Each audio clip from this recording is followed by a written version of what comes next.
Ragging ഒക്കെ നമ്മളും ചെയ്തിട്ടുണ്ട്. എന്നാലും ഇത്തിരി പോന്ന ക്രാവിന്റെ അടുത്ത് പാവാട പൊക്കണം, ഷഡ്ഡിമുള്ള പുള്ളി കാണണം എന്നൊക്കെ പറയുന്നത് എന്തുട്ട് റായിങ്ങടാ മൂരിയെ. ഒരു നമ്മുടെ സിസ്റ്റേഴ്സാട്ടാ ഈ റാഗിങ് സീനിയേഴ്സ് എന്നൊക്കെ പറഞ്ഞ് കണ്ടോരം വരകിയാല് ഈ പൂള കണ്ടിച്ച് മൂരിന്റെ ഒപ്പം വെക്കും. കാര്യം നമ്മള് 3 ആളുള്ളൂ.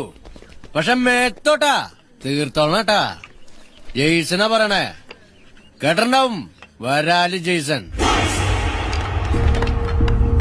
എന്റെ തൊണ്ടയില് ബാക്കി ശ്വാസം ഉണ്ടെങ്കി നിന്റെയൊക്കെ വീട്ടിൽ കയറി പണിയും ജെയ്സൺ, ഉടുമടക്കം. ഞാൻ ആർക്കാടാ തൊടണ്ടേ? ആർക്കാ തൊടണ്ടേ? ആർക്കാണ് കൊടുക്കണ്ടേ?